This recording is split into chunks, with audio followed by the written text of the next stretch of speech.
Right, let's get this show on the road. Hello, everyone. Welcome to the May 19th, 2025 meeting of the Carver School Committee. If you could please join us in the Pledge of Allegiance. I pledge allegiance to the flag of the United States of America and to the republic for which it stands, one nation, under God, indivisible, with liberty and justice for all.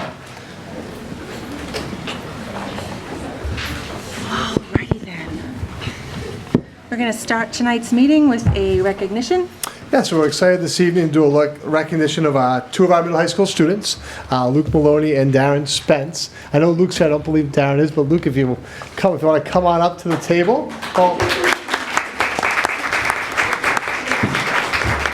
So Luke was one of our Student Government Day representatives. In 1947, the Massachusetts legislature enacted a program called Student Government Day, which is traditionally held the first Friday in April. This is an informative program about state government that includes students participating in the role of elected or appointed officials to observe the process of government. And through the system, students have to be elected through the school population. So Luke had to decide to run, he ran, it was a competitive race. The students had to come and give speeches to the entire high school student body. So Luke made a great speech to our students in grades 9 through 12. And Luke was the winner of the election and selected as one of our representatives for Student Government Day. Darren was the alternate, so we were allowed to have one representative and one alternate. Darren ended up being our alternate. And so they got to spend the day. Actually, Mr. Culley's here as well. They went in with Mr. Culley as the Social Studies Department Chair, and they spent the day at the State House. And while they're at the State House, they have the opportunity to go through the legislative process on one bill. And this year's bill was about the use of cell phones in schools. So Luke, it was just a tremendous honor that you were selected for this. You did a great job representing Carver Middle High School. You did a great job in your speech to the student body. I saw that, and Mr. Culley said you did a great job representing the school at the State House. And I don't know if you want to share a little bit from your perspective about the process, being involved, and what the decisions were around cell phones and what the discussion was around cell phones. And this is really, ultimately, I think, I don't know if everybody knows this, but there is currently legislation pending at the Mass State House to put in some sort of regulations against the use of cell phones in schools. So that is actually a current law that is under debate, and the students took that conversation up. So Luke, why don't you tell us a little about your experience? Congratulations, and tell us all about it. It was pretty interesting getting to see just like how the inner operations at the State House actually go. You know, I know on a surface level how government works from just history classes and stuff like that, but it was pretty interesting to see how it really operates in the room, and just getting the opportunity to meet a bunch of the people that were there, Secretary of Education, people like that. It was a really good opportunity. And what did you decide on the cell phone bill? Well, I think it was like 230 to 20 decided to not let it pass. So the students, at least the student representatives, were not in favor of a ban on cell phones in schools. I have some feeling I think that legislation has some legs. I think there's a possibility that in the next couple of years you'll actually see some sort of a ban or some sort of law at the state level that prohibits student use of cell phones in schools. And we'll have to, well, obviously the school committee will navigate that, and so will the school administration, and we'll work with students and families and figure out what does that actually look like. And I know some school districts have already taken that up. So it's certainly a pressing topic at this time. Did you get involved in the debate at all? No, I was excited to. I had a whole thing written up, but they ran out of time. So. And what was your position?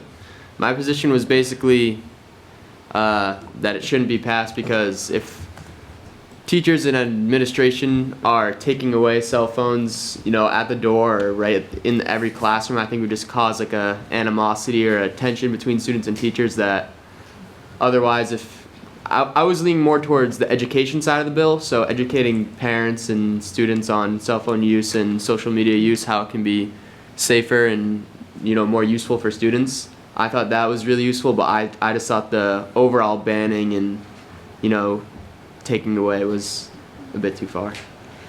Well, so thank you, Luke. You did a great job representing us. The Carver Public Schools are proud of you. It's a tremendous honor to be selected for this and to represent the Carver community, and wanted to take some time to recognize you here at the school committee. We do have a certificate for you for your presentation. Thank you very much.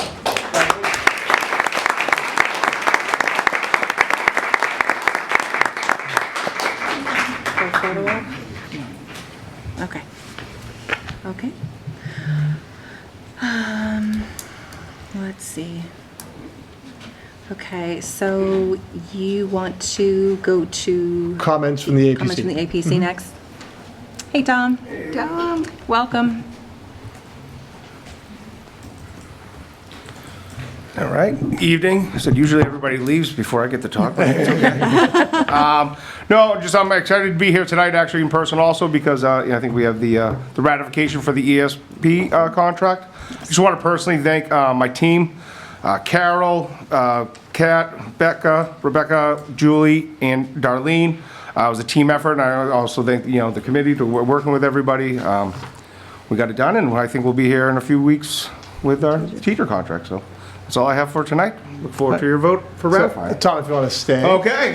So I would make a recommendation for the school committee to move up the agenda item. So we do have an agenda item on recommendations from the superintendent. A, memorandum of agreement with the EAPC ESP unit. So I'd make a recommendation to take that out of order. The committee does need to make a motion and vote to do that. Okay. If you choose to, obviously you don't have to do that. No. I move that we move the memorandum of agreement with the EAPC ESP unit up on the agenda. I second. We have a motion and a second. All those in favor? Aye. Okay, so let's talk a little bit about the MOA with the EAPC and the ESP unit. The union voted to ratify this MOA on May 6th. And I just want to talk about some of the major changes in the contract and then also the financial terms of the contract. So major language changes. We increased the number of sick days per year for ESPs from 10 days to 15 days. We updated the parental leave language, providing 12 weeks for a parent giving birth and 3 weeks for a non-birthing parent, which they could use. The 12 weeks for the birthing parent, they can use their sick time if they're determined to be disabled, which that's generally what happens is 12 weeks of disability. And a non-birthing parent will get 3 weeks where they'll be able to use time. We added a sick bank for employees to access if they needed to for the part of the ESP unit. So those are the major language changes. In terms of the financial pieces of the agreement, first we reorganized the grid. So before that, there were 15 steps for ESPs and 5 years for specialized ESPs. And what we did is we actually unified it into one 10-year grid. So we went from 15 for one group, 5 from the other group, made it 10. And then we added the salary increases below as stated. So for FY26, it's a 3% increase. For FY27, it's an increase of $1.25 for that year. And for FY28, it's a $1 increase. Obviously, I want to thank the ESPs and the members of our negotiating team. I think it was a good conversation to come to this agreement, and the administration is certainly fully in support of this, and I would propose that we make a motion to accept and approve the MOA with the ESP unit. Okay. Okay. I move that we ratify the memorandum of agreement reached between the ESP's negotiation subcommittee and the Educational Association of Plymouth and the Carver ESP unit. I second. We have a motion and a second. Is there any discussion? All those in favor? Aye. Thank you. Thank you. So with the ratification, we do have 2 copies of the MOA, and Stephanie, if Tom, if you guys Yeah. both want to sign. Sure. And each take a copy, that'd be great. Awesome.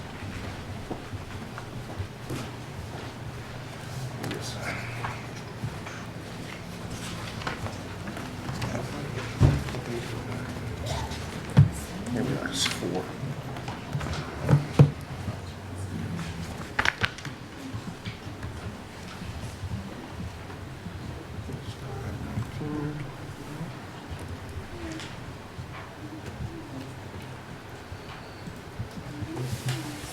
There we go.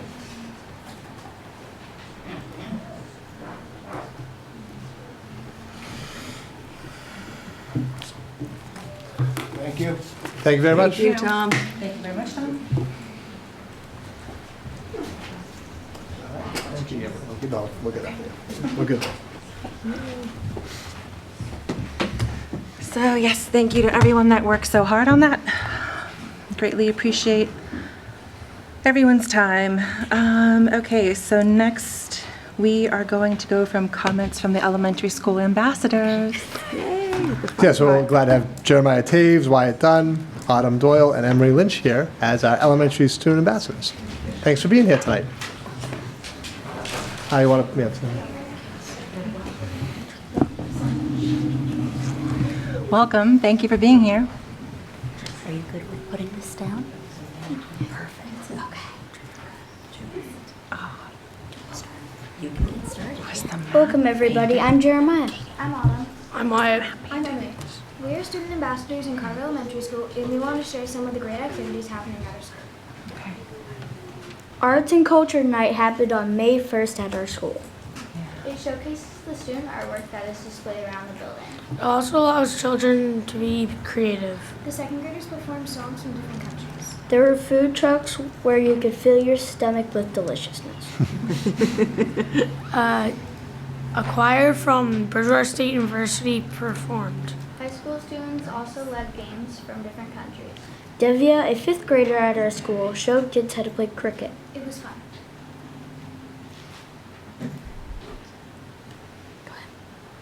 At the all-school assemblies, there are many parts that happen depending on what the assemblies are. There was a cup stacking championship with teachers versus students, and the crowd went wild. None of us were in it, but friends of ours were in it. A 1st grade class sang a song about affirmations sung by Snoop Dogg. We also recognized the faculty and staff member of the month and the champions of change. The staff member of the month was Mrs. Perry, our wonderful librarian, and the faculty member was Mrs. Weddington, a fantastic preschool teacher. Students who are champions of change make a big difference in our school and are role models. There were 5 students selected as the champion of change that were nominated by school staff. These students were nominated for their kindness and helpfulness. Some of these students helped outside of school too and helped on the community level. We are currently in field trip season. 5th graders just went to Benson Pond and kindergartners went to Sawchuck Pond. The little kids were so excited. There are tons of field trips coming up. Plymouth, Patuxent, Buttonwood Zoo, Skull Island, and those are just a few of them. I'm excited for Skull Island. Me too. Me 3. Me 4. There's going to be one additional volunteer training for those that have not been able to attend one. Reminder, in order to chaperone a field trip, you must have a current Corey and have attended a volunteer training. The training is this Thursday at 3 p.m. Call the school and make your reservation today. The school got a grant for new native plants that will attract pollinators. Pollinators include bees, butterflies, and are very important. Some students participated and were able to help out. It was a thing to remember. Gardening takes a lot of work, including pulling the weeds, digging a hole for the plant, and doing the actual planting. Watering also. I can't wait to see the finished product. I went to the Harlem Wizards game and it was so fun. It was more of a comedy show than basketball. One of them kept pretending to fall. It was kind of like the Savannah Bananas in a way, but basketball. I was there too, and it was hysterical. Who won the game? The Wizards won 100%. Have a great evening.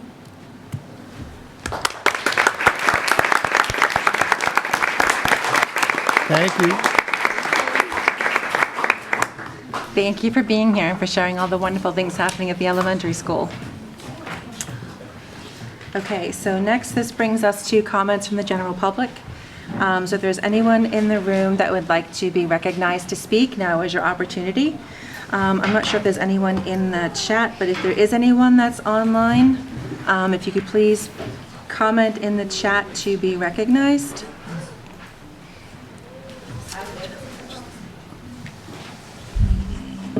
Yeah, I don't see anybody in the chat. Okay. Hi. Hello. How are you?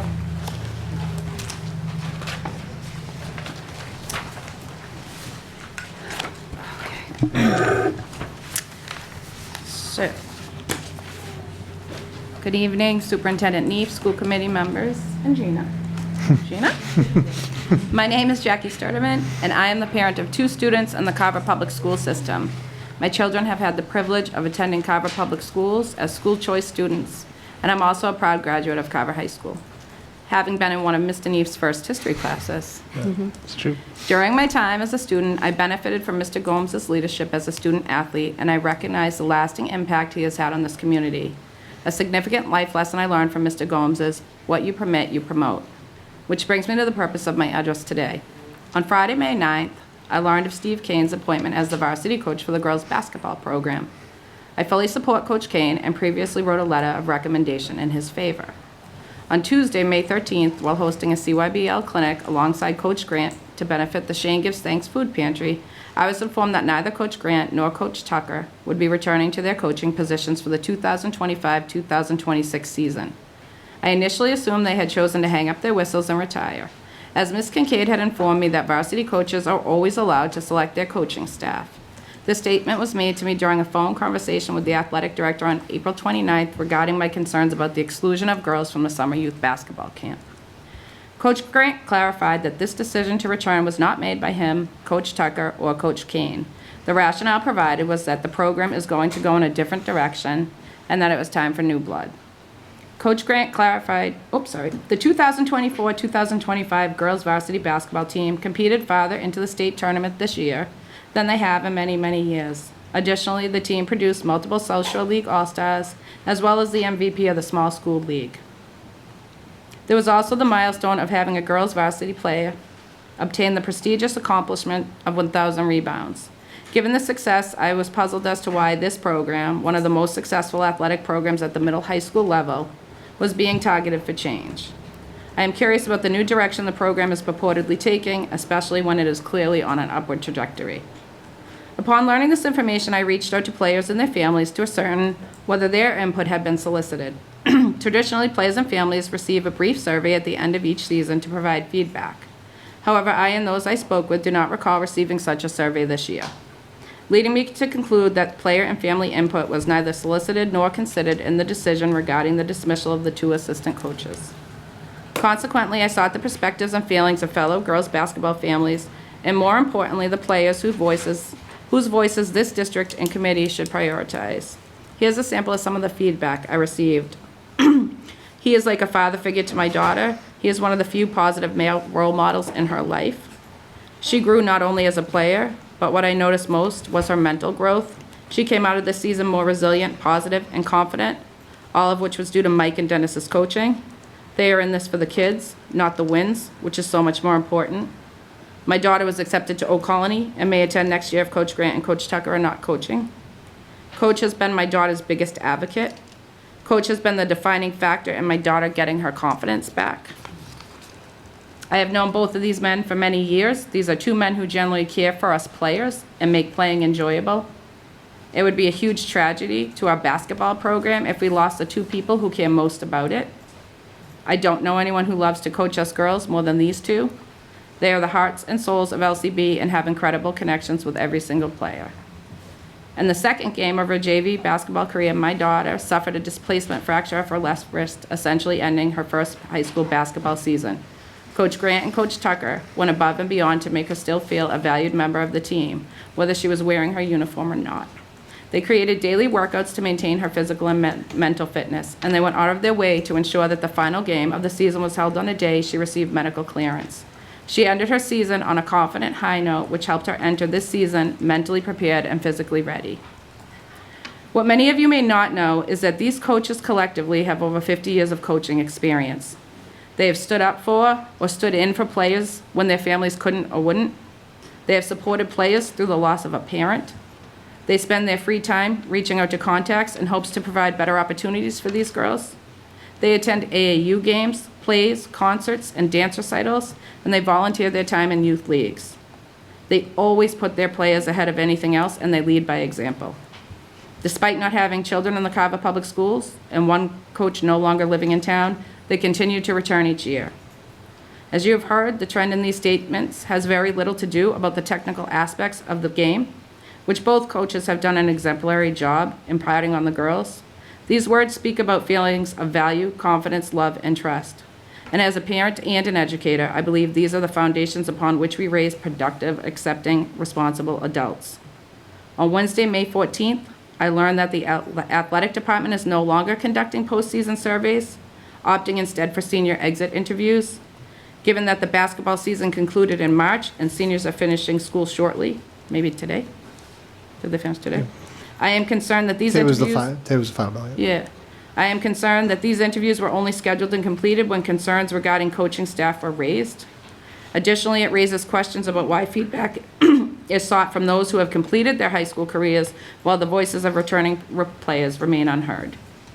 On Thursday, May 15th, it was brought to my attention that the athletic director had provided a parent with the following information. All of our coaching positions here at Carver get posted as job opportunities before every season, even if a coach is planning to return or not. When I hire a new varsity coach for a program, I meet with that coach to make him or her aware that I will be posting the other paid positions in the program. If he or she has a candidate or a candidate on the previous staff is interested in applying for the position, they are more than welcome to.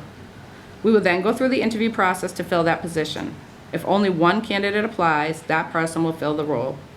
Additionally, the head coach is given the opportunity to bring on volunteer assistant coaches if he or she would like, with approval from the athletic department. Mike Grant and Dennis Tucker know that they are more than welcome to apply for this position. If other candidates apply, we will go through the interview process. Additionally, myself and Steve informed Mike and Dennis that they have the opportunity to take a volunteer position if interested. This information seems to contradict the initial statement of the program moving in a new direction. This information has left me confused regarding the practices, policies, and procedures for hiring, renewing, and dismissing athletic staff. I respectfully request that the following topics be placed on the agenda for clarification and discussion at the June meeting. 1, when were the processes for hiring and dismissing coaches developed and implemented, and who approved them, or who approves them? Have these processes been consistently employed for all coaching positions during the 2024-2025 school year? Why must coaches reapply for positions that they have already been hired for, especially when the varsity coach endorses them? Is an itemized athletic budget available for public viewing, and if so, where can it be accessed? What is this committee's stance on soliciting player and family feedback at the conclusion of each season? How are changes to past practices made, and how are new practices vetted? What constitutes the hiring committee for athletics? Is it consistent across sports and levels? And are all stakeholders represented in this process? I find that the way that Coach Grant and Coach Tucker, two of the most highly respected, selfless members of this community, have been treated to be distasteful, inexcusable, and not in alignment with the mission, vision, and belief statements of the Carver Public Schools. In conclusion, as an educator, I firmly believe that every child deserves a Coach Tucker and a Coach Grant in their corner. And as a parent, I will be eternally grateful that they have been in my child's corner. So thank you for your time and consideration. I look forward to getting clarity on these processes and procedures at your June meeting. And I'm happy to meet with anybody on the committee, Mr. Neef or Ms. Kincaid, to discuss this matter further. Thank you. Thank you.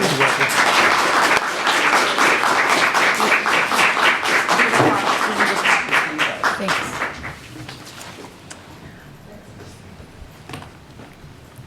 Don't worry, Scott, it won't be anything bad. I've already reached out to Mr. Neef. My name is Kristen Foley. I've had a child in this program, girls basketball, since 2011.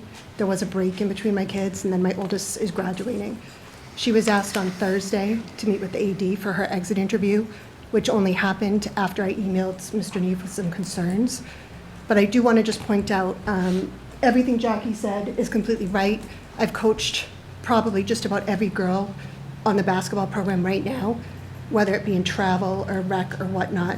And, you know, it's a great program. They should not be leaving as coaches. I think the process has a lot of flaws. But I just want to point out that I just checked your website and only the girls' positions posted. And if Steve Kane got the varsity girls position, why is the JV boys position not posted yet? Sorry. I'm not sure why that wouldn't be posted if that's the process. There's no JV boys coach right now. Is there? No, that position will be posted. Yeah. I mean, sometimes it doesn't happen the day after someone resigns. But he was I mean, hired before they were let go. I shouldn't really respond because we don't necessarily respond. This isn't a conversation Yeah, at that's this okay. moment. But I just want to let you know. We can add that to the next agenda. We can add that to the next agenda Certainly as that well. position will be posted. Yeah.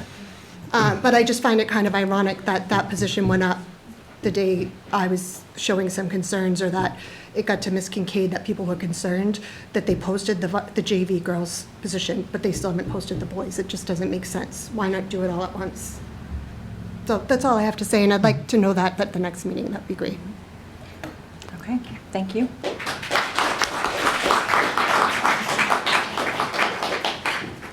Is there anyone else that would like to speak? Now is your one and only opportunity. Okay, so we shall move on to the approval of minutes for the April 29, 2025 open session meeting of the Carver School Committee. I move that we approve the April 29th, 2025 open session minutes. I second. We have a motion and a second. Is there any discussion? All those in favor? Aye. Are there any communications this So evening? there is one communication this evening. So we're excited to announce that on Friday, the girls' track and field team won the Division VI Massachusetts State Track Coaches Association State Relays Competition. The girls earned 80 points, placing first among 18 teams. And now they'll compete in a meet at the MIAA Division VI State Championships on May 30th. So we're just excited to announce that the girls' track team won the Mass State Track Coaches Association Division VI State Championship. It's amazing. Congratulations. Okay, so that brings us to reports from the superintendent and personnel updates. Okay, so since our last meeting, we've had some small personnel movements. We have one new hire. Colleen Fitzsimmons is a school psychologist at the elementary school. We have one transfer, Cindy Liberty from ESP Special Education to Adjustment Counselor in the 8th Gap at the Carver Middle High School. And we've had one retirement, Irene Turner, as a clerical aid monitor at the middle high school. Okay, thank you. That brings us to the civics curriculum. Yeah, so we're excited to have Brendan Cully, Social Studies Department Chair, and some of his students, Madison Daly, Lorelei Gurney, Abigail Campbell, Jasmine Walker, and Fernanda Jahal here, who are going to talk a little about some of the work they've been doing in civics. If it's all right with everybody, I'll bring them up when we get to that point. I'm not going to put them on display for 15 minutes first while I go through this. And just give me a second to Yeah. pull up the presentation, Brendan. Also, while Mr. Deef's getting this up, I see a lot of people for civic engagement hours, which is awesome to Yes, see. we as the have a lot of department chair. students taking in at civic engagement hours. Again there.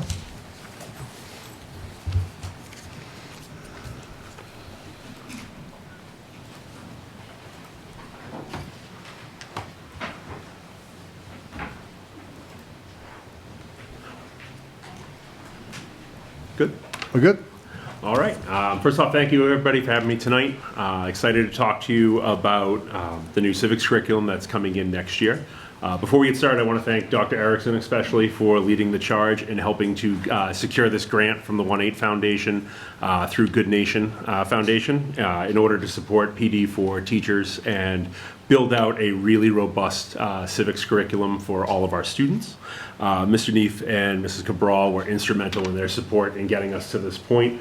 And I couldn't do it without Mr. Chris Tresca, Mr. Paul O'Brien, and Ms. Katie Breyer, who are all going to be teaching the curriculum along with me next year.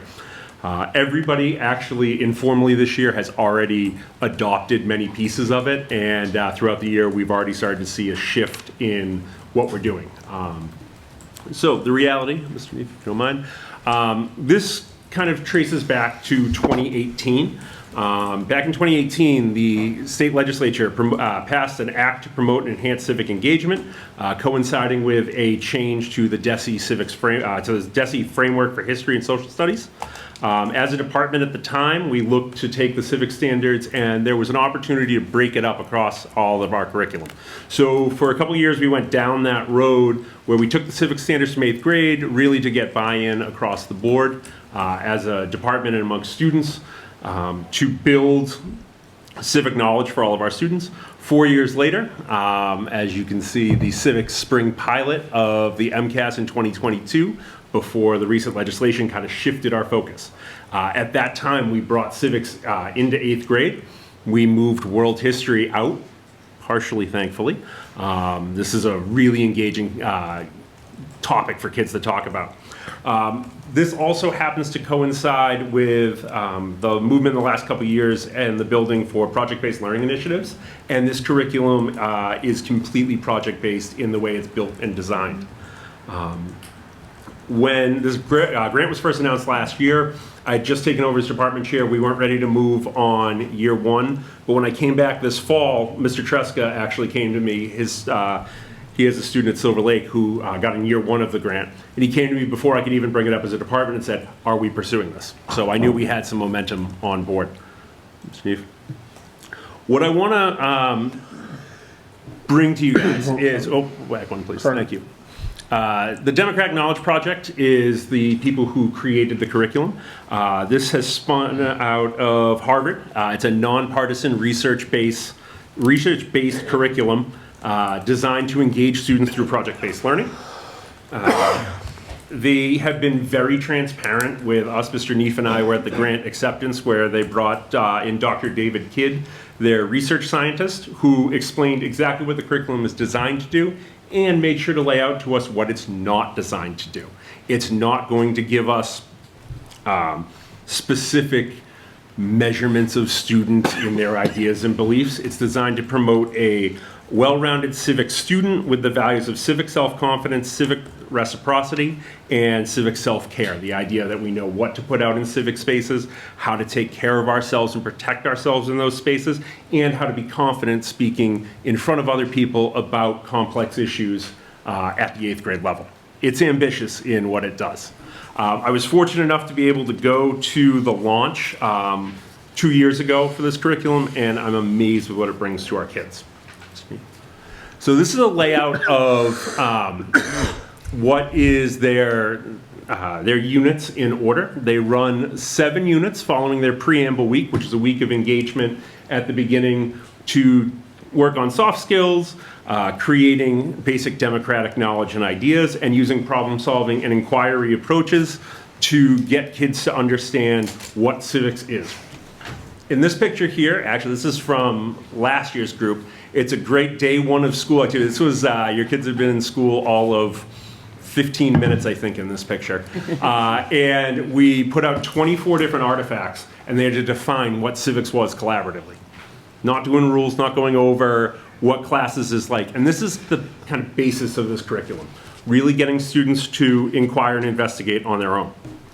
Across the 7 units, they also have 2 modules that don't end in a project. So they're awesome opportunities to bring in the election and media literacy where it best fits for our students.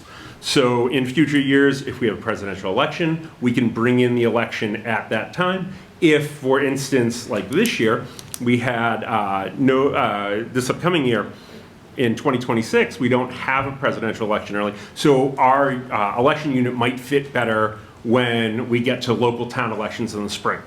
So it's really customizable and adaptable as we go forward. One of the big themes throughout as well for students is that they're going to do project-based learning relating to historic and civic significance. So when the kids get up to present, you'll see the projects are split between both civic knowledge and historical situations that put it all together at the same time. Steve, if you'll do the next one. The way this curriculum is broken out, as opposed to the state topics, which are the framework topics on the left-hand side, the Democratic Knowledge Project units are split across the top with the 2 modules at the end. What you'll see is their approach was to take all of the framework standards and deliver them in, if you're in manufacturing, a just-in-time model. So we bring in a topic related to the framework topics as we need it. We're not just dumping all of the rights and responsibilities mid-January, mid-February. We're bringing in the rights and responsibilities as they relate to specific historic events. We'll talk about the Little Rock 9, for instance, as part of our one of our units. The kids will get to that in a few minutes. But we bring in the pieces that they need to know when they're relevant, which has created a real good depth of knowledge for students. The other thing too is it gets them pulling back from previous projects and seeing where things underpin as we go forward. So some of the skills you'll see repeated throughout the curriculum. Steve? This last part here that I want to preview for you before we have the kids come up is on the right is from the DESE evaluation of the 6 civics curriculums that were put in its entirety before DESE. And they also had a total of 100 different curriculum materials as part of this. DKP's curriculum, which we are going to have full access to and training on in the grant, was the only one to be highlighted for significance and strength in 3 separate areas. The areas of authentic, meaningful tasks, culturally responsive pedagogy, and usability for students. So I thought that was a really nice highlight. Some of our students that are going to be up here tonight are up presenting in small groups in the other picture. One of the other really great layers to this curriculum is that they've started working on, it's still in development, but they're working on MLL support. Right now, all materials are also available in Spanish throughout, and they're looking to see where else they're going to benefit. Their pilot was in Cambridge Public Schools, so they were very heavy on Spanish at the time. As they're growing, they're adapting this as well. So if it's all good for you, I think you guys are done hearing from me. You'd rather hear from kids about what they're doing. That's why we're here tonight. We're going to have students come up and present on 2 different units we've covered. The first one is going to be the Unit 3 legal brief project we did in December and January. That's going to talk about the powers and the separation of government was the main focus of the unit. And Unit 4, which is going to be the petition project, where students looked at Prince Hall and wrote petitions in a similar mindset. Once again, we'll get to them.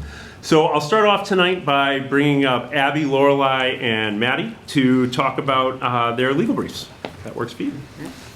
Excellent, thank you.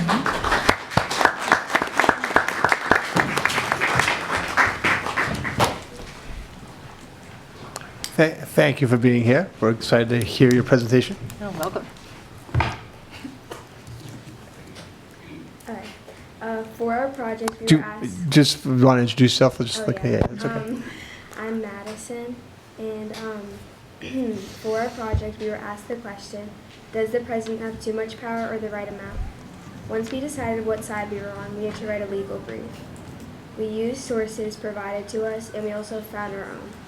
The papers that were given to us, we had to sort through and decide, did they show the right amount of power or too much power? Hi, my name is Abigail. For the legal brief project, we looked at a lot of evidence where some pieces were in favor that the presidency had too much power and other pieces of evidence supported that the presidency had enough power.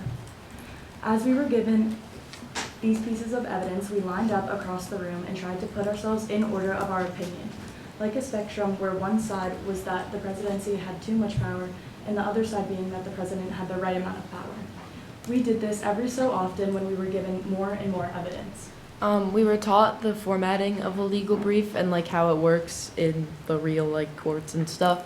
And then we wrote our own legal briefs based on does the president have too much or the right amount of power. Thank you. Excellent. Thank you. Thank you. And I believe the school committee in their packet has a copy of their project and their legal brief. So the school committee does have a hard copy of that. Don't worry. Yeah. Your name's on. We'll not trace you. You're okay.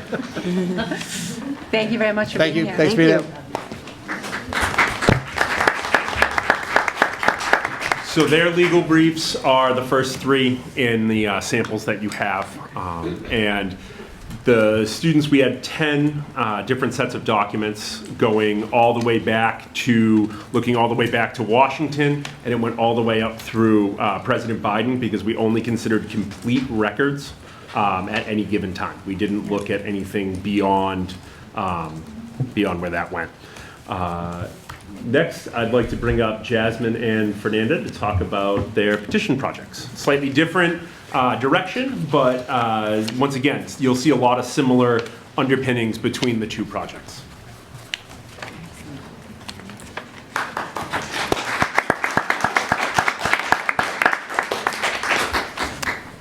Thank you for being here. Yes, welcome. Thank you. I'd like to start by introducing ourselves. I'm Fernanda, and I'm Jasmine. So basically in the beginning of the project, we analyzed loyalty, voice, and exit as your reactions to change in a community. So loyalty was like, if something changed, you would be loyal and stay with the community, while voice and exit were like, you would use your voice to change it, or you would exit just leaving, like, without trying to change it. So we took time to look at that, and we emphasized looking at voice, because that's what the petition is on, really. And then we learned about Prince Hall and his petitions and what he did, his accomplishments, and stuff like that. We marked up and read 2 petitions of his. One that was based on, they were both set in his lodge that he made for African Americans. And we read them out, highlighted the important facts. We separated them on what he valued based on what he said in that specific part. And we took some time to understand the effect of these petitions and what they meant at this moment. We set up a simulation where we basically reenacted what happened in the lodge. So you could either pick roles and that had a speaking part, or you could get roles that had a specific personality, and you had to reflect on that personality and what you think that person would choose based on their requirement. Yeah, we had to deeply acknowledge it, as if we were that person. Then we started looking at the petition in general after the simulation, and let's talk about petition. Okay, so the main focus of the project was to find something in your school or community that you wanted to change somehow. And this problem would be based on, it would have it would have inflicted one of your personal values, and we all came up with our own original ideas that were important to ourselves, and we tried to bring notice to these ideas by making a petition piece and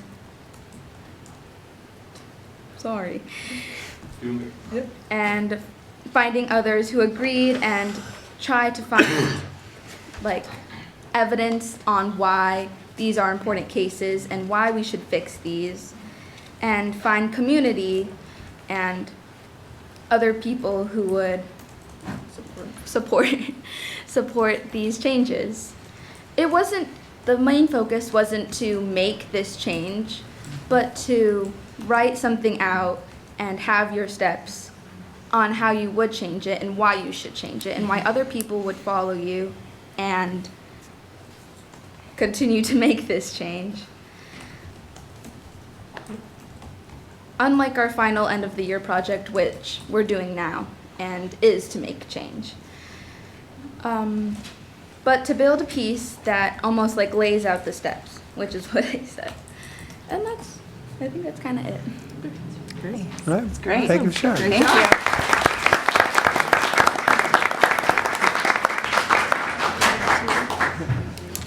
So as all the presenters really talked about, the curriculum is really rooted in understanding our civic values and our personal values.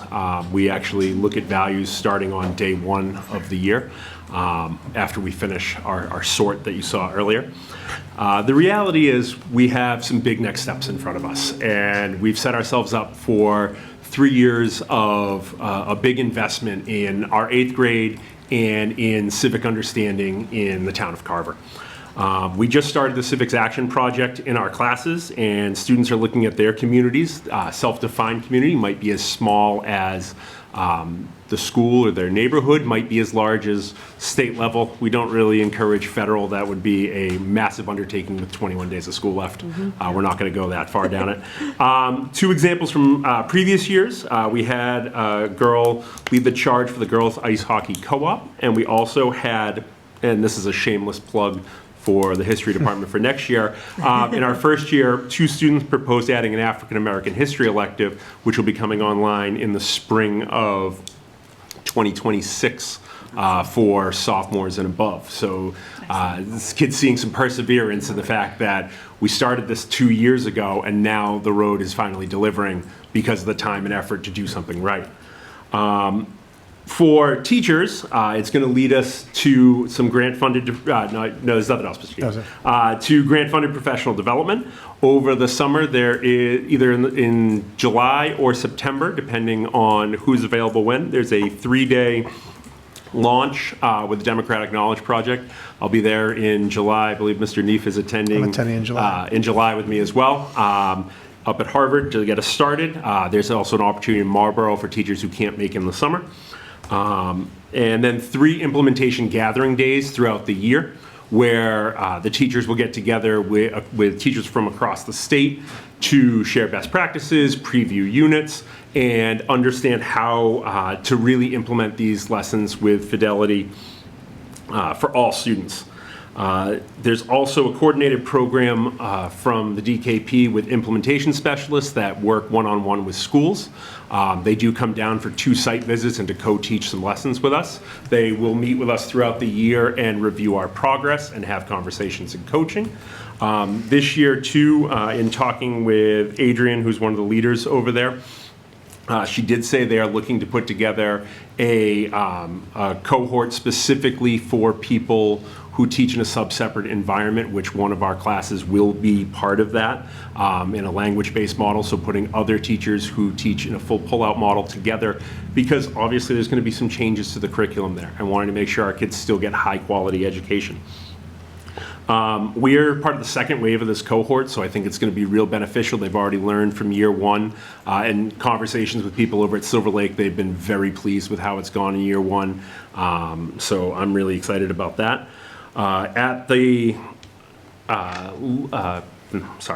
Also, investigating history is something that I'm starting to look at for next year, potentially looking at pursuing a grant for that as well. The state has created, through a similar co-constructed model between private enterprise and a university, in this case Boston University, it's going to be, 3rd through 7th curriculum now for investigating history, looking at, once again, project-based learning, inquiry techniques to get students to learn, and might create a little bit more vertical alignment. We're going to look at whether or not that's a good fit for us going forward after we see what the first year of this looks like.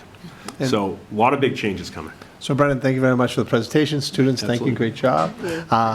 So this is certainly right in line with some of our goals in terms of focusing on student engagement, giving students real-world opportunities. All of these lessons are certainly rooted in real-world problems and gets them to think critically about those real-world problems. The 1-8 Foundation actually was also the supporter of the grant that we had for project-based learning. So we had a PBL grant a couple of years ago. And so the 1-8 Foundation is like championing this work, and now the Democratic Knowledge Project is part of that. So it just really aligns really well with what the direction we're trying to move in district-wide in terms of our approaches and giving kids challenging real-world experiences as much as we can. So, Brendan, thank you for all your work and bringing this to us. Meredith, thank you for assisting us on this. So we're excited about it. Yeah, absolutely. It's amazing. Thank It's you. making me want to take 8th grade civics again. I know. Something I thought I'd never say. The change between where we were at the end of 8th grade world, which was a course that was very challenging for these kids, to something they can reach, grasp, and talk about and engage with thoroughly has been a massive shift in 8th grade. So We it's been always great. need more engagement. Yeah. Local government in particular. Yep. So Yeah, it's amazing. I love it. Thank you. Can't wait to read it, actually, either. That's the other plug I will make too. The curriculum is completely available to everybody to look at on the Democratic Knowledge website. All you have to do is sign in. You can create an account, or you sign in with your Google account. And anybody does not need to be a teacher to look at it. But so one of our plans in the fall, when we fully launch this to all of 8th grade civics, is that, Mrs. Grawl will send out a letter to the community notifying, hey, this is the new course, and this is open source. Here's the curriculum. You can go look at all the units. and get an understanding of them. So we'll be doing some communication in the fall out to all of our 8th grade parents about the new civics. The transparency would be Yeah. excellent for us, I think. Awesome. So, Yeah, it's wonderful. Thank you so very Thank much. you. Absolutely. We appreciate it. Thank you.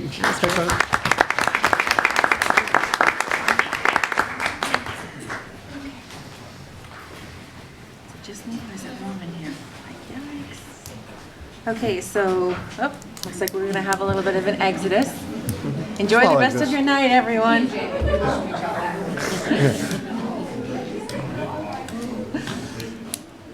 Just pause until everyone leaves.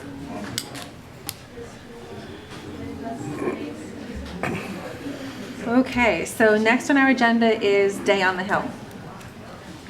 Yep.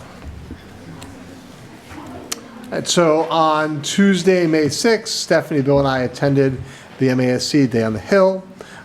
We did have the opportunity to meet with Senator Kelly Dooner. And actually, Senator Dooner came down and did a site visit of the middle high school last week. So myself, Stephanie, and Mrs. Cabral spent time with Ms. Dooner as we went through and saw some of the programming and offerings at the middle high school, specifically related. She was interested in the Pathways programs and what we're doing with Pathways. So we were excited about that happening. In your background, I linked the key legislative priorities from the session, so all the school committee members have that. And then I'm going to touch on a couple of, really only one thing that's on this list, and then 2 ideas that were passed by the delegate assembly as points of focus for MASC, but didn't make this list of the key focus priority areas. Because I didn't see, not that the things that are on this list aren't important, but they may not have as direct tie to the Carver Public Schools. So for example, expand capacity for vocational technical schools. It's very specific to our voc techs throughout the state, but not necessarily applicable to the Carver Public Schools. So I'll focus on the things that I thought were specific to us. First is the first one on the list. Adjust Chapter 78 for past and future inflation. So currently there are 2 pieces of legislation that will collectively revise the inflation formula to reflect the true cost of inflation since 2019, and to eliminate an outdated 4.5% cap on annual increases based upon inflation. The two pieces of legislation have a little bit different focus area. One of them actually wants to go back to 2019 and say, okay, whatever, I don't have the exact number, not that Ron, look at Ron, not that Ron does either. But like 2023, we had high inflation, upwards 7-8%. So that piece of legislation, they will actually go all the way back to 2019, determine what the inflation was for each of those years, and backfill Chapter 70. That would be significant, I think. That will lead to some significant increases in Chapter 78 across the state. I think that is less likely to have legs because that would be a significant investment going back that far and adjusting based on the most they could have done in any of those years was 4.5%, and there were certainly years there was more than 4.5%, so that would be a major adjustment. The second piece of legislation, which I think has more chance of moving forward, is we just eliminate the cap and say we're not going to have this cap number of 4.5% increase in Chapter 78. It should adjust based on what inflation is. So if there's a high inflationary year, there'd be a little bit more money in Chapter 70, and then in theory, if obviously in a lower inflation year, there'd be a little less money. So obviously that would have a huge impact for us. We've talked a lot as a committee about the concept of being held harmless, about getting minimum aid. There's debates each year about what minimum aid is. Some years it's been as low as $30 or $35 a student to up to $150 per pupil. And it's varied from year to year, but that's always the constant debate in terms of, but there are many years where Carver has just gotten that minimum, we only get the minimum aid, and there's been years where it's been $30, which is really a small increase in Chapter 78 and certainly doesn't meet up with the rising costs of education within the Carver Public Schools. So any work that the legislature could do to adjust the Chapter 78 formula for past and future inflation would certainly be beneficial to us as the Carver Public Schools. The other 2 pieces which weren't on the priority list that I want to talk about is the Delegate Assembly did vote to develop an alternative to the high stakes MCAS test. This is a resolution passed by the Delegate Assembly in the fall of 2024. that urges a moratorium on MCAS testing and urges the legislature to consider alternatives to the MCAS exam. Certainly, we know that what happened this past fall, where the MCAS for 10th graders is no longer a requirement in terms of competency determination, and we've had presentations about this a couple times, and so now we're determining competency determination by coursework that students are passing at the high school level, but basically there's still that advocacy piece, so we need to maybe relook at this whole system.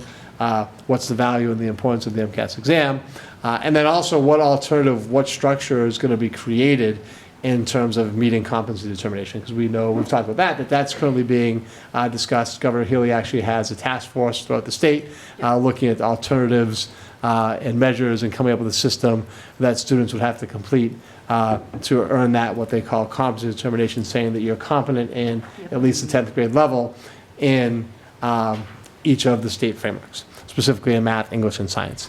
And then the third one, which I think would certainly be beneficial for us, was full funding of transportation costs for students in foster care and state aid, homeless. This was a resolution passed by the Delegate Assembly to push for legislation to reimburse transportation funding in those areas. And certainly through our budget presentations, through Ron's transfers, we've talked about the impact of transporting either students in foster care or homeless students. And sometimes those costs can be really extensive. And right now, there's not a reimbursement mechanism for that. Right. There's a reimbursement mechanism for sped transportation now. There didn't used to be, but now there is one. And so they're saying that maybe there should be a state reimbursement mechanism for foster care and for homeless transportation. So certainly we're in advocacy of those three. Those are the three that I wanted to highlight. Stephanie or Bill, certainly you could add or talk about any other thing that you'd like to talk about in terms of the Day on the Hill and some of the priorities of MASC. Do you have anything you want to add? Only that I really enjoyed the trip. It was well worth it, and I'm glad I went. I was able to make that work. It was nice meeting Senator Dooner, and I'm glad to hear that she came down immediately on our invitation. I wish we could have all been there, but and disappointed that our Representative Gasky, someone who's critical of this board, was unwilling to meet with us and talk about it, and instead chooses to promote false narratives online. I concur. I also want to mention that the current president of MASC, Jason Frazier, is sitting on that committee that Governor Healy put together as the representative. So he will keep us abreast of how that's developing. And then I also believe that Representative Michelle Badger of Plymouth has a bill that she submitted that's supposed to be working on the cost of transportation. Yeah, her bill would not necessarily assist the Carver public schools. Yes. It's for larger districts that have, it's based on how many miles you have to transport. Certainly would impact Plymouth. Plymouth has, I think, maybe as much, if not more, mileage that they have to cover. Absolutely, significantly. So her focus is that there are some districts that are so large, and that the miles that they have to transfer, it's almost like being a regional district, even though they're not a regional school. And regional schools do get aid and support in transportation, but those large districts like a Plymouth, based on size, don't get that same benefit, and that their square mileage is actually larger than some regional districts. But if her bill was to go forward, I don't think it would receive, the Carver public schools would not receive any additional aid under that bill. Yeah, I think she has another bill regarding the costs and the inflationary costs for providing like private transportation and like one-offs. That would support us. That would, yeah. Yeah, that would benefit us. It's about the price gouging that independent companies are charging for transportation of students. And that would have a benefit for us. That would have a benefit to us. So it's good to see that some of our local state reps are actively involved in trying to pass legislation that will benefit public schools, and hopefully other representatives and senators across the state will sign on to those and help bring them to fruition. I always love attending Day on the Hill. I learn something new every year and meet someone new, which is great. We also have the opportunity, after we have our meeting in the morning, we go to the State House, to the Hall of Flags, and which I highly recommend everyone go on a tour of the State House, because it's amazing and it's beautiful and there's so much history. to learn about. And we have an amazing lunch that is put on by vocational technical schools from across the state. So I'm going to see what we can do to get Carver in there for next year, something for us to work on as our new kitchen is up and running, and Chef is ready to take on the challenge, I'm sure, as well as his students. So hopefully we'll have that to look forward to for next year. Yep, that'd be great. So. Yeah, I don't know how I forgot to mention the food. It was fantastic. Yeah, the spread food was is amazing. always fantastic. It's 10 or so, I think about 10 or 12 districts, schools that come, and the students serve food. They walk around, they talk about what they've made. They do elaborate table displays. It's a great opportunity to meet other people. State representatives, senators attend. It's just a great way to end the day. So thank you for chatting about Day on the Hill. Okay, so that brings us to a capital projects update from Mr. Griffin. Sorry, just gonna say.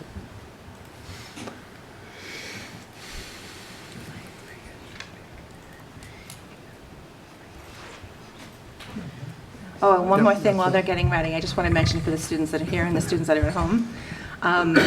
Day on the Hill is also open to students. I know it's a challenging time of year. It's the first week of AP exams. I know seniors are super busy. But it is also open to students to attend. So if any of you here are interested, keep it on your radar for next year. And we'll make sure we talk about it before then. So you won't have to really remember May of next year. But we'll make sure that we get some communication out about it. Anyway, sorry to steal your time. Yeah, so I've got a quick update for you on all things capital. What you've got tonight is 2 sections. The first is just a closeout of a lot of your FY25 projects. We're just about done there. So we'll take a couple of seconds to update you on those that are in the process of finishing up. And then we'll spend some time just giving you an update on where we stand with the FY26 launch, which happens for the most part in July. We've got a head start on a few of them. So you can see your list there. The last 2 that we're working on are the mini splits project and concession stand. I think I ended up writing this last week, so I'm happy to tell you on your next slide there. Mini splits are done. That's phase 1 of the mini splits, so there'll be phase 2 in this upcoming fiscal year. Just a quick reminder about that mini split project. That was a combination of funding from the Fed's ARPA funding, about $180K there, as well as local funds, to essentially install these 15 classroom mini splits. They just condition the air, so it's not your fresh air goes through your existing system. It simply takes the air that's in that classroom, cools it down, reduce the temperature, reduce the humidity for those classrooms that don't have a window, right? Your interior classrooms. Initial rollout happened in May. We had a couple of units that needed some final electrical work, but those were completed last week. So up and running, and if you walk into those classrooms, substantially different. You can feel the difference, which is great. Excellent. So that brings us to our last FY25 project. That's your concession stand. If you've been out on the field at all at some point in the spring, I'm sure you've seen it in different, phases of completion. Again, a partnership with a couple of different schools, our friends over at Old Colony certainly, but also our colleagues at New Bedford Voc as well. New Bedford Voc did a lot of the utilities, the plumbing in particular, and the kids were fantastic. The staff there was wonderful to work with, and feel fortunate to connect with the teams over at those schools. They've been working in 2-week intervals, right? So you see the kids out there, then you'll see a bit of a break. That's just how the cycles work at both the buildings. Slabs in place, as you can see, framing's up, utilities are rough, building's roughly, is watertight now. If you go to your next slide, you can see the kiddos are doing some work on the interior. We haven't started finished work yet, but it's, doors and windows at this point.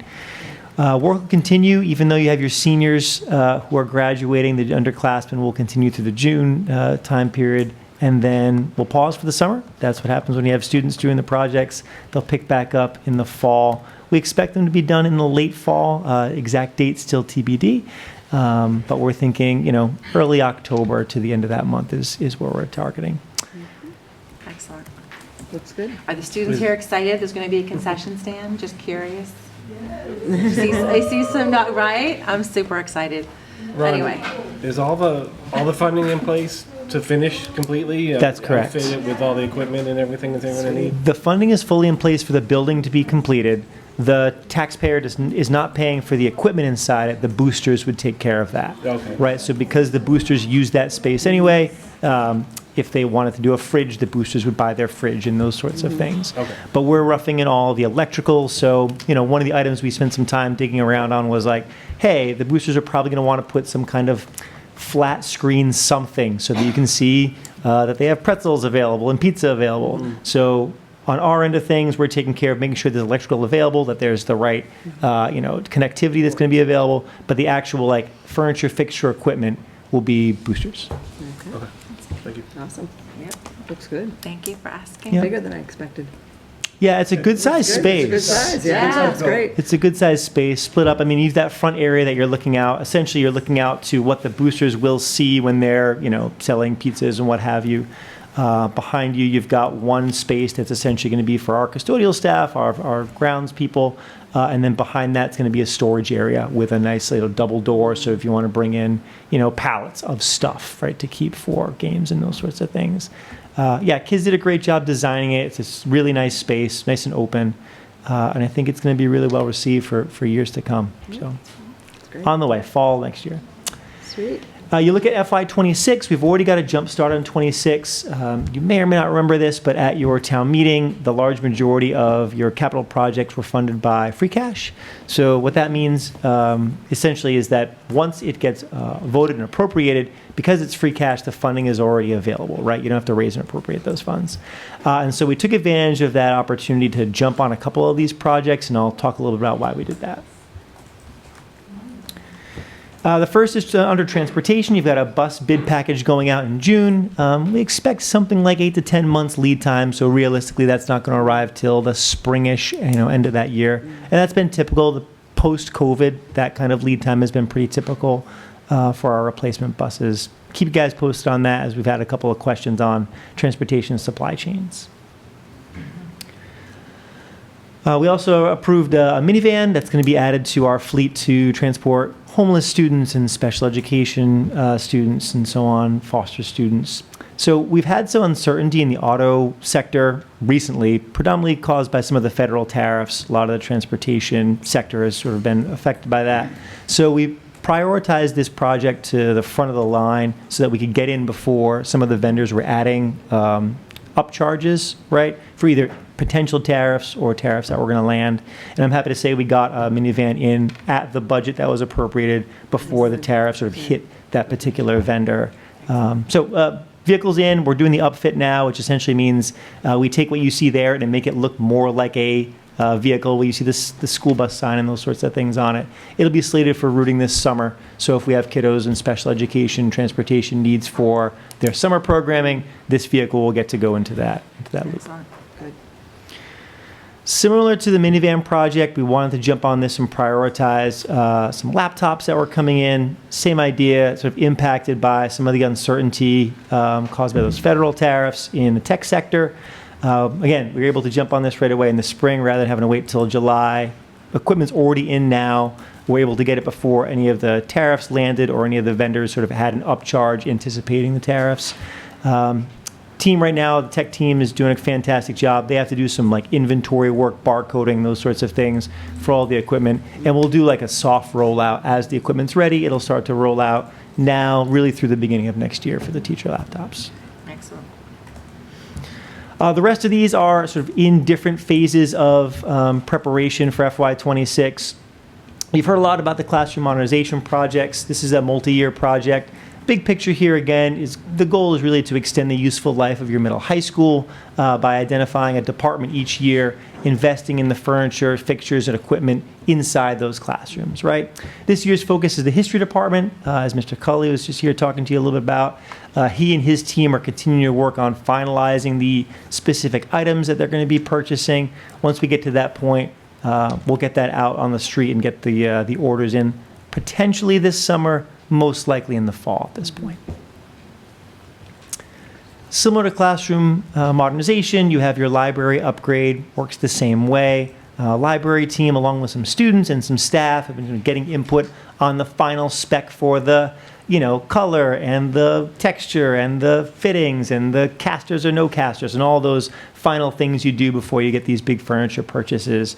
In terms of, vision, I think they're going to split the large majority of the funds between the first floor of the library, replacing a lot of the furniture there. That's a common space used by not just the schools, but a lot of our community members and organizations as well.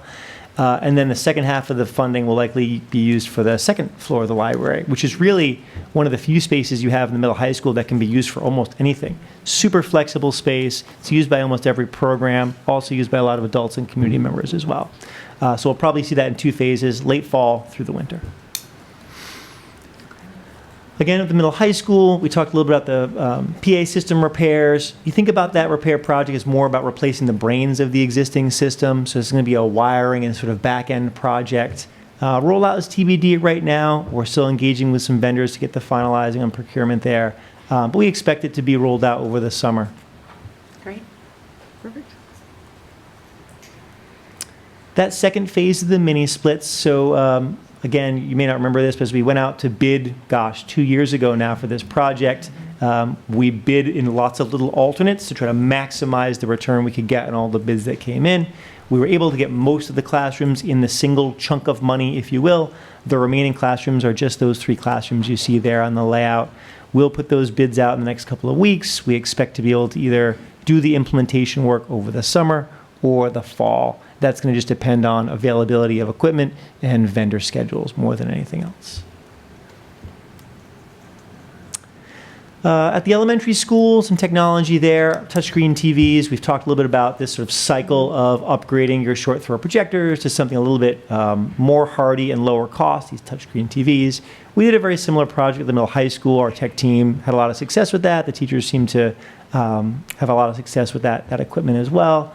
We're still working on procurement. That one's jamming us up a little bit. Again, similar with technology, there's been some jam ups sort of nationally around different sectors getting disrupted and different supply chain flows getting disrupted. We still expect that to be a summer procurement, but that's more of a TBD in terms of when that's going to land. Also, the elementary school last year, we got approval for part of the funding to do some artificial surface in that little section of the school that you see there. Essentially, the elementary school looks like an E, in between the 2 spaces of the arms of the E. There's a lot of open space. The kiddos love it. It's a great space for them to play. But because you've got, hundreds of children running on grass, it just doesn't hold up ultimately. So it ultimately becomes what you see there, a lot of dirt. That dirt becomes mud when it gets rainy. So the vision here would be to start replacing some portions of those sections with some kind of artificial high-use space. We have half the funding now, so what we're going to do is going to pause on that, wait till the additional funding is hopefully approved going into FY27, and do that project in one stroke. That'll save you on mobilization costs, having to mobilize twice. And then your last project, lastly, at the elementary school, is the berm removal. You can see there in the left-hand side of that picture, you've got this sort of hill that is set out in the back of the space. Again, it's a really great play area. They use the wood chips a lot to run around. You sometimes have classes sitting out there. But that hill is supposed to have grass on it. Same idea. You get a lot of kiddos running on the grass. It's just hard to keep it up. So the plan here for phase 1 will be to grade that down. We just had a meeting on that the other day, walked the space with our operations team. They're incredible. We think we can do a lot of this in-house, which will save the taxpayer money and save us time in terms of mobilization. The goal will be to gradually grade that hill back down. It won't be perfectly flat because you do have a swale back there, but it'll give you a ton more space for kiddos to play. We'll then extend all the wood chips for this year. Phase 2 will be part of your capital plan in October. Just a few months will come up. You'll see phase 2 on that, where ultimately the plan will be to install some additional playground equipment there, so kiddos will have more options on playground equipment. I think that's all of them. Yeah, I'll answer any questions that you've got. Thanks, John. That was great. That was great. Very exciting. Isn't that all exciting stuff? Good stuff. I love it when we get to talk about capital projects, all the new things that are going to be coming. Does anyone have any questions? Nope. Okay. Thank you for that detailed presentation. Always very informative, Ron. We greatly appreciate it. So that brings us to upcoming events. I'm sure the list must be kind of small, Yep. right? No, the list is not small. Well, It's only 21 days yeah. left.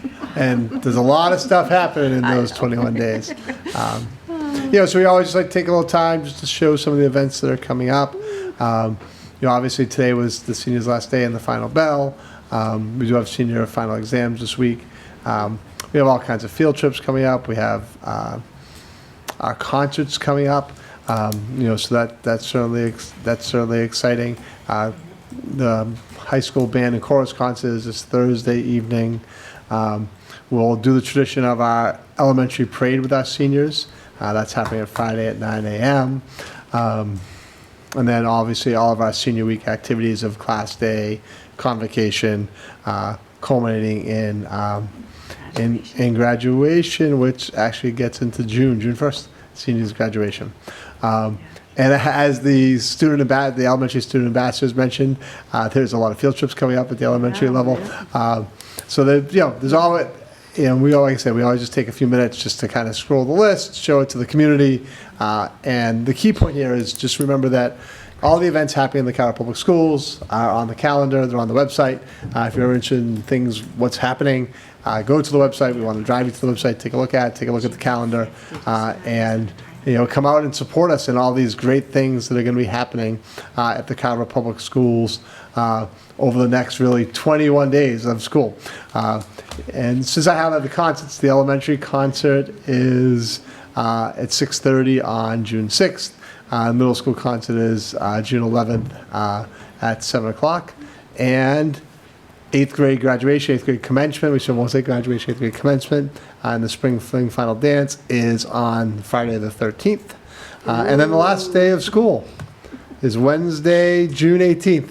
It's coming soon. Right? School, wow. Now that brought some excitement. Yeah, that brought a little excitement from the crowd. Absolutely. Some of them are still awake. Right, yeah. Some smiles out there. Gosh, I wish we had the summer off. Oh, me too. Enjoy it while you have it. Trust us when we say this. Adulting's no fun. Yeah, it can just be a drag. Get a job in education and then you can still have your summer job. You're welcome. It is very hard work, though. So they earn their summers off, Yes, in my they do. opinion. Absolutely. So enjoy your time off. I'm working in the summer program. You are? So I'm getting, Oh, I'm getting, okay. I'm getting like 2 weeks on either end of the summer program. enjoy But that's okay. It's still like time. Any time off is good time. Okay, so that brings us to the financial update and budget transfers. Yes, back to Ron. Back to Ron. Great. Yes, your financial update's a little bit busy right now. I've got two updates for you. One out of Washington, you may have read a little bit about it. So Department of Education unfortunately recently canceled a slate of some competitive grants to both K-12s and to colleges. Essentially, they're intended to support student mental health across the board and ultimately improve school safety.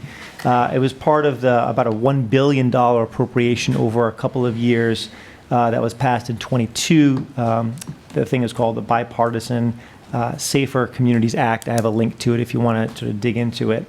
Ultimately, that was passed in the wake of a school shooting. To date, you've got about a quarter of the funds that have been distributed across the nation, right, to states and other organizations.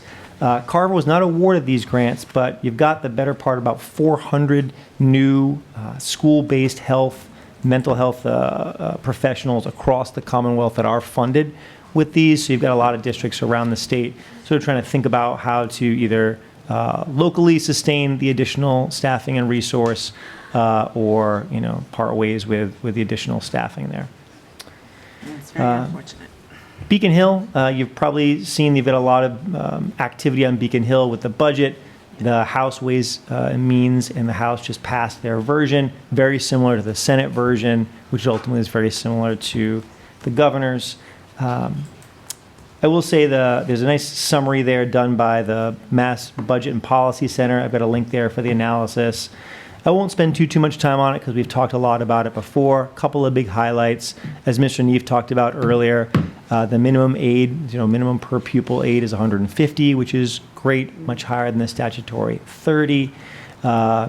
House and Senate's version are similar in that they both support the universal school meals, about $170 million appropriation for that.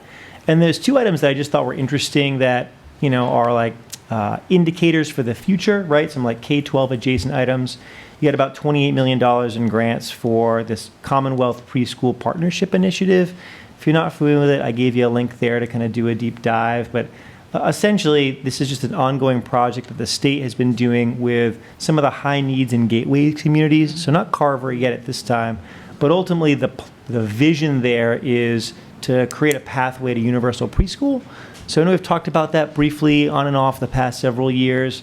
I think this is a nice indicator to show where the state is heading with that. And along those lines, on the other end of the education spectrum, Senate and House both have $120 million earmarked for universal community college in the Commonwealth as well. No new grants for you. I do have Q4 warrants there, both in payroll and expenses. And then we've got transfers to dig into. I don't know if you want to take a motion and vote on the warrants first, and then do transfer separate. Sure. I move that we approve the financial report as presented this evening, including the acceptance of the warrant. I second. We have a motion and a second. Is there any discussion? All those in favor? Aye. Thank you. Thank you for that.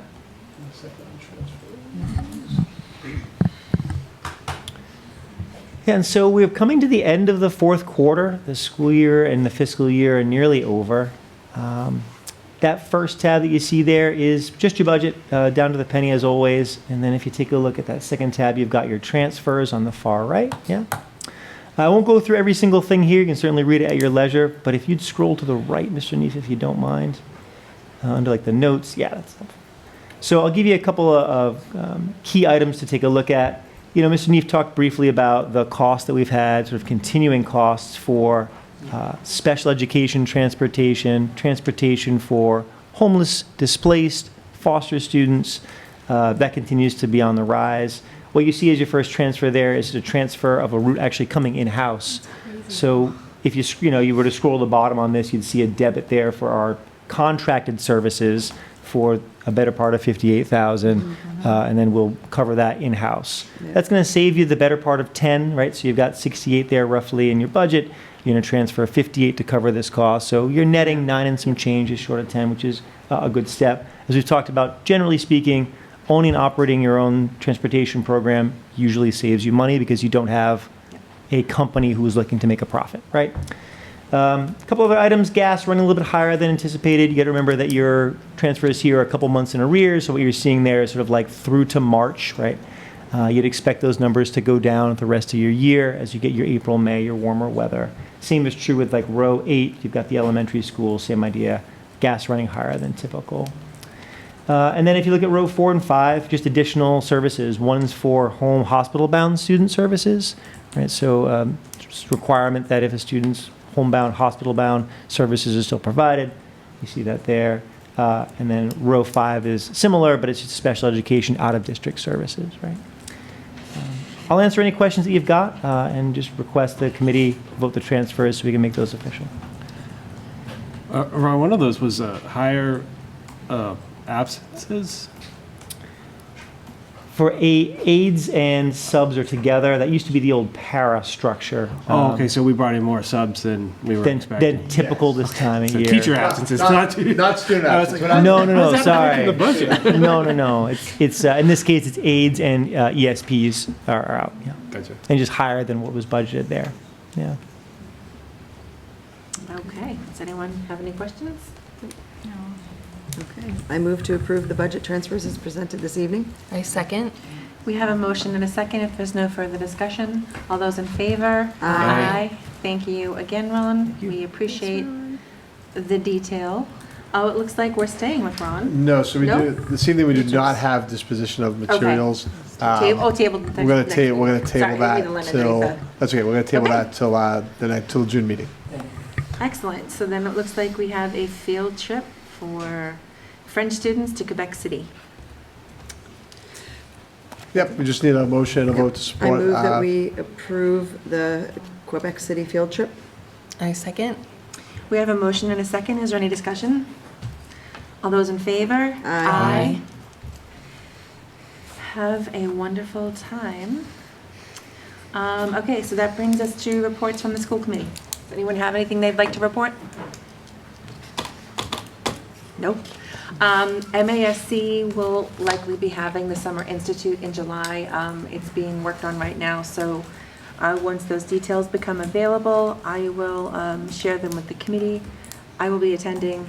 Right now, it's looking like it's going to be in Springfield, so it's a bit of a drive, but it's being revamped this year, which is very exciting. So there'll be more opportunities for speakers and some advanced PD for longer-term school committee members, as well as new school committee members.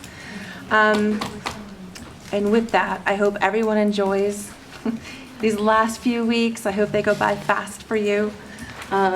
Show up, stay in it, finish the year strong. No, because when our next meeting is the... June 9th. June 9th, okay. Well, some of you may be back, you just still need hours. But to everyone out there, stay safe, respect the school buses. And with that, if someone would like to make a motion to adjourn to executive session?